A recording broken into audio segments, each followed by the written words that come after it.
des différents gouvernements de l'AES, chers participants donc au premier sommet des chefs d'État de l'AES, bonjour. C'était un immense plaisir et un honneur de nous retrouver ici aujourd'hui, une date bénie, une date mémorable, le 6 juillet 2024, ici à Niamey.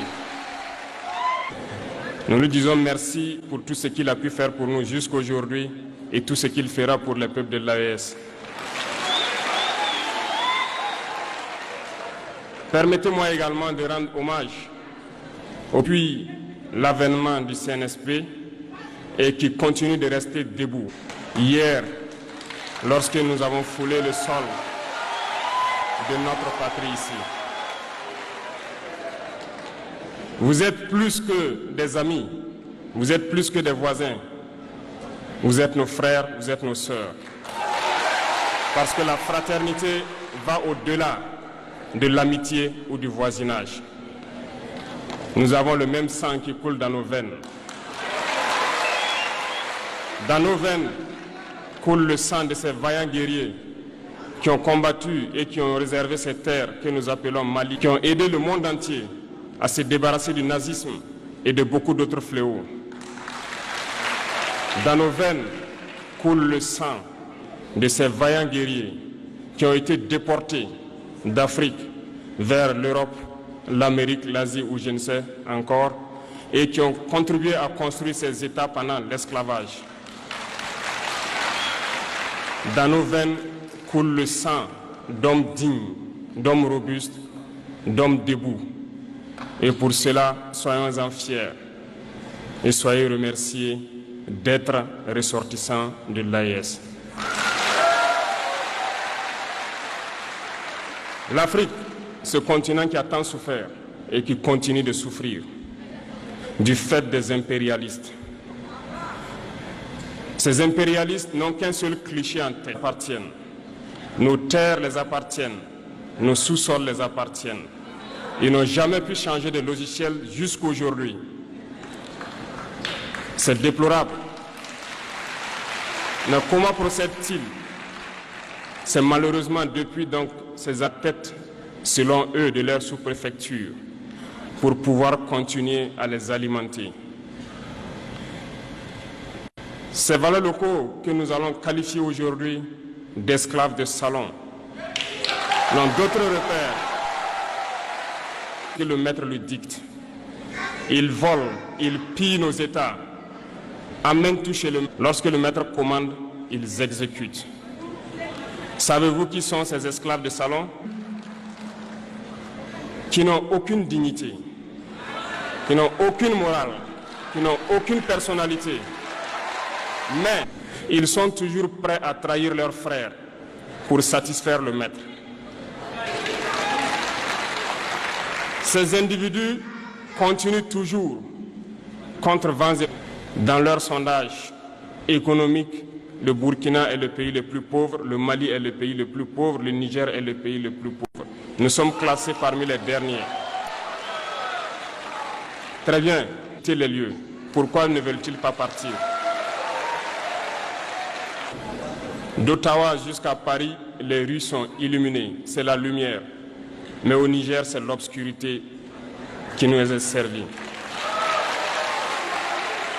Lorsque vous partez dans nos États, nos sols sont troués de toutes parts pour rechercher les métaux précieux tels que l'or. Mais souvent, il n'y a même pas la moindre route accessible et de prendre le destin de nos pays en main. Il y a bien d'autres exemples.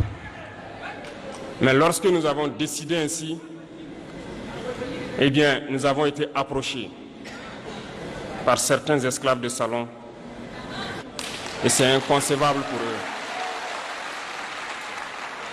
Ils nous ont donc approchés et ils nous ont demandé de rentrer dans les rangs pour faire partir de l'élite cette chaîne-là. Nous avons refusé et ils ont fait fourvoyer dans nos zones plusieurs mercenaires, des formateurs. Les agents sont descendus dans le Sahel pour l'attaque communicationnelle, la manipulation, la désinformation manipulée. Ils savent d'où ils viennent, ils savent ce qu'ils font, cela. les gens sont éveillés et les gens se battent aujourd'hui, pas pour nous-mêmes, mais pour les générations à venir. Nous allons nous battre pour l'indépendance réelle, pour notre liberté. Parce que pour faire peur au peuple de l'AES, ces individus n'ont que 3 termes dans la bouche: démocratie, liberté, droits de l'homme. Bien sûr, leurs valets locaux ne sont élus que dans un processus démocratique, libre et transparent selon eux leurs valeurs.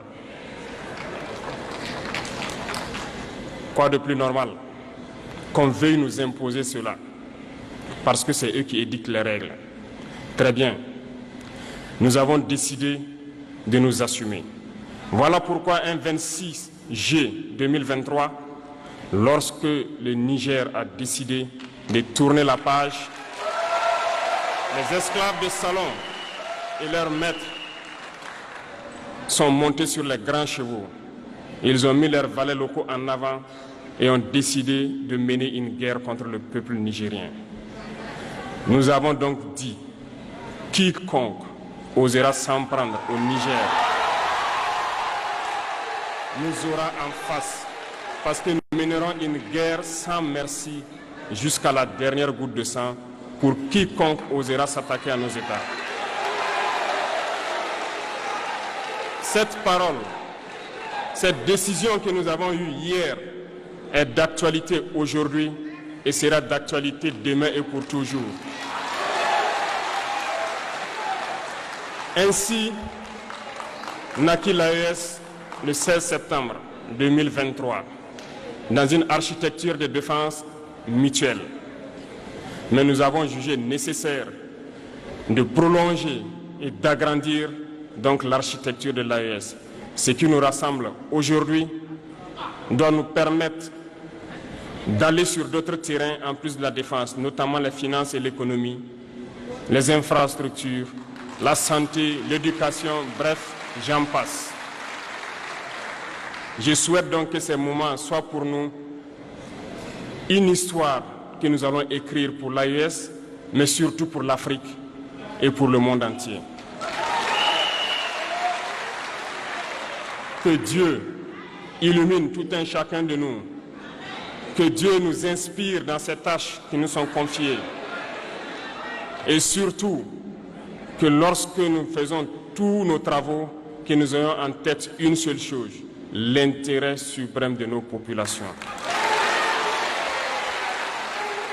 Sur ce, nous prions encore une fois de plus, bon Dieu, qu'il nous accompagne tous dans nos différentes tâches, qu'il protège nos combattants, qui, grâce à eux, nous permettent d'être assis ici et d'échanger autour de l'avenir de nos États. Soyez donc remerciés une fois de plus, peuple nigérien. Soyez unis et solidaires, peuple de l'AES, la patrie ou la mort.